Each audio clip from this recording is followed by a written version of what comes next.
Assalamualaikum warahmatullahi wabarakatuh.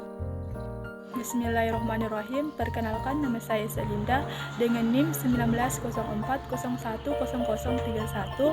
Saya akan membahas materi tentang pengantar manajemen proyek. Nah, untuk melihat materinya, simaklah materi berikut ini.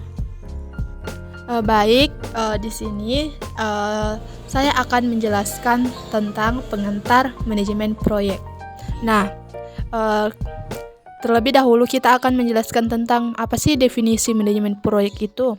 Nah, definisi manajemen menurut Rizky Griffin, manajemen adalah sebuah proses perencanaan, organisasi, koordinasi, dan kontrol pada sumber daya agar tujuan tercapai secara efektif dan efisien. Nah, definisi proyek sebagai kegiatan sekali lewat yang dibatasi oleh anggaran, jadwal, dan mutu atau triple constraint. Nah, kemudian kita lanjut ke bagian pengertian manajemen proyek. Nah, manajemen secara umum adalah suatu upaya untuk mencapai suatu tujuan dengan sumber daya seminimal mungkin atau efisien. Sementara itu, proyek adalah rencana pekerjaan dengan suatu target pencapaian tertentu yang diselesaikan dalam rentang waktu tertentu.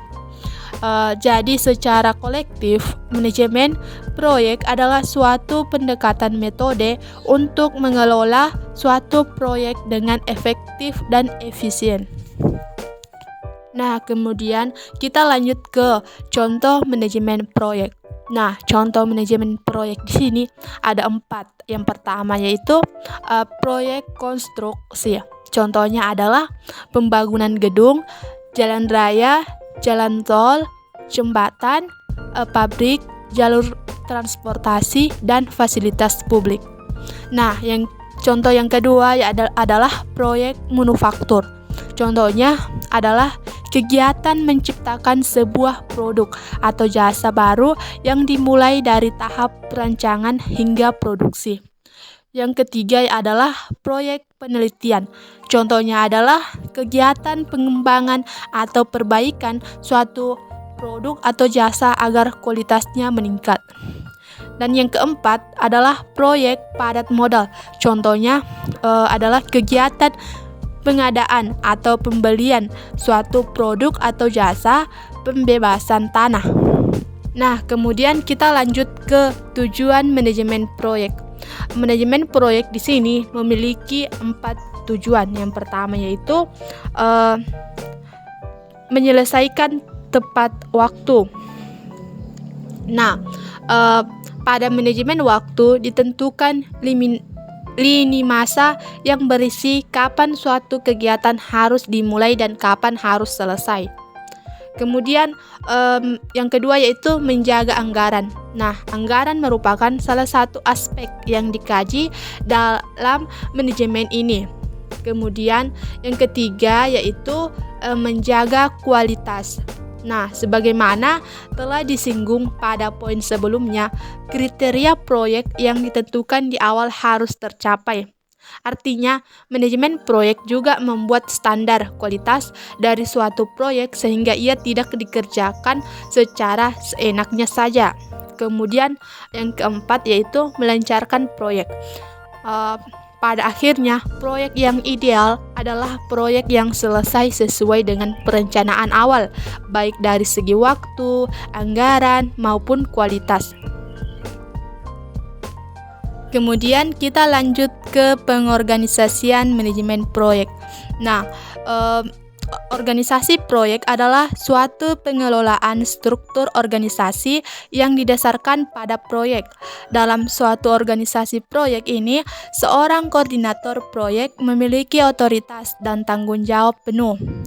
Koordinator proyek memiliki tim khusus. Tim ini hanya mengerjakan satu proyek saja. Pada organisasi proyek, seorang koordinator proyek berperan sebagai manajer tim. Nah, adapun kelebihan dari organisasi proyek ini adalah memiliki kelebihan dari sisi kecepatan dan keuntungan pengendalian dan susunan organisasi. Nah, kita beralih ke pertanyaan. Pertanyaan pertama adalah, apa keuntungan yang didapat dari adanya organisasi dalam suatu proyek? Nah, keuntungan yang didapat yang pertama adalah pekerjaan dapat dilaksanakan secara matang. Yang kedua, pekerjaan yang tumpang tindih dapat dihindari dengan dilaksanakannya pembagian tugas serta tanggung jawab sesuai keahlian. Yang ketiga, meningkatkan pendayagunaan dana, fasilitas, serta kemampuan yang tersedia secara maksimal.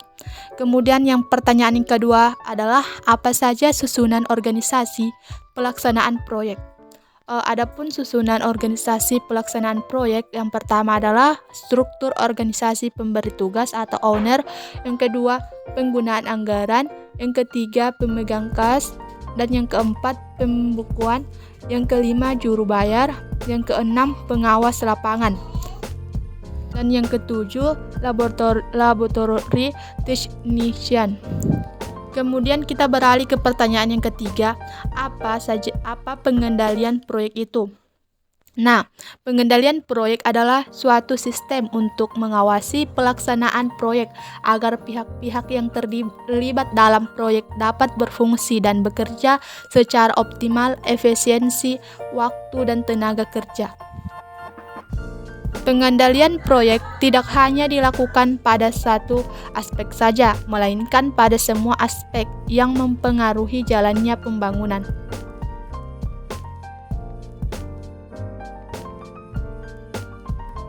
Kemudian kita lanjut ke penjadwalan manajemen proyek. Penjadwalan proyek adalah kegiatan menetapkan jangka waktu kegiatan proyek yang harus diselesaikan, bahan baku, tenaga kerja, serta waktu yang dibutuhkan oleh setiap aktivitas. Penjadwalan proyek membantu dalam pertama, menunjukkan hubungan tiap kegiatan lainnya dan terhadap keseluruhan proyek. Yang kedua, mengidentifikasikan hubungan yang harus didahulukan di antara kegiatan. Yang ketiga, menunjukkan perkiraan biaya dan waktu yang realistis untuk tiap kegiatan. Dan yang keempat, membantu penggunaan tenaga kerja, uang, dan sumber daya lainnya dengan cara yang kritis pada proyek. Kemudian kita lanjut ke percepatan dan pembiayaan manajemen proyek. Nah, percepatan waktu penyelesaian proyek adalah suatu usaha menyelesaikan proyek lebih awal dari waktu penyelesaian dalam keadaan normal. Pembiayaan proyek meliputi proses-proses yang terlibat dalam perencanaan, estimasi, penganggaran, pembiayaan, pendanaan, pengelolaan, dan pengendalian biaya, sehingga proyek dapat diselesaikan dalam anggaran yang telah disetujui. Adapun proses manajemen biaya proyek, yang pertama adalah perencanaan manajemen biaya adalah proses menentukan bagaimana biaya proyek akan diperkirakan, dianggarkan, dikelola, dipantau, dan dikendalikan. Yang kedua adalah perkiraan biaya. Adalah proses mengembangkan perkiraan sumber dana yang diperlukan untuk menyelesaikan pekerjaan proyek. Yang ketiga adalah penentuan anggaran. Adalah proses mengumpulkan perkiraan biaya kegiatan masing-masing atau paket pekerjaan untuk menetapkan dasar biaya resmi. Yang keempat adalah pengendalian biaya. Adalah proses pemantauan status proyek untuk memperbarui biaya proyek. Terima kasih. Mungkin itu saja yang dapat saya sampaikan. Kurang dan lebihnya mohon dimaafkan. Wassalamualaikum warahmatullahi wabarakatuh.